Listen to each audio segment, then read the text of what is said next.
ان دنوں حجاج کرام کے قافلے سرزمین حجاز کی طرف پوری دنیا سے رفتے سفر بند ہو گئے، جہاں وہ اللہ رب العزت کے گھر کی زیارت کریں گے اور مناسک حج ادا کریں گے، وہاں ایک اہم حاضری ہے اور وہ حضور نبی کریم صلی اللہ علیہ وآلہ وسلم کی بارگاہ اقدس و اطہر میں حاضر ہے۔ احباب ذی وقار، یہ وہ حاضری ہے کہ جس کا اللہ رب العزت نے باقاعدہ طور پر قرآن میں ارشاد فرمایا کہ آپ اگر اپنی جانوں پر ظلم کر بیٹھیں تو اس کے لیے معافی کے لیے 3 چیزیں اور 3 شرائط ہیں۔ وَلَوْ أَنَّهُمْ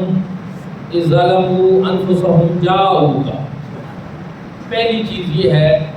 کہ حضور نبی کریم صلی اللہ علیہ وآلہ وسلم کی بارگاہ کی حاضری۔ دوسری چیز فاستغفر اللہ، اللہ رب العزت سے مغفرت طلب کریں۔ تیسری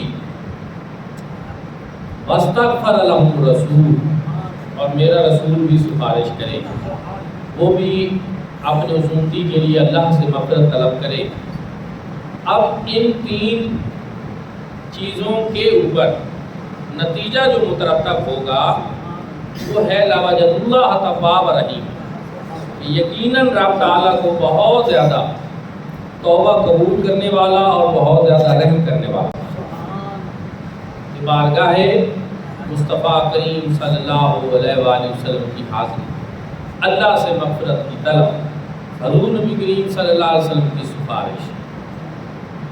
حضور ضیاء الامت حضرت جسٹس پیر محمد کرم شاہ الازہری رحمۃ اللہ تعالی علیہ، آپ تفسیر ضیاء القرآن میں اس آیت کریمہ کے تحت ارشاد فرماتے ہیں، دیگر مفسرین نے بھی یہی بیان کیا کہ یہ آیت کریمہ اگرچہ ایک خاص واقعے کے ساتھ ہے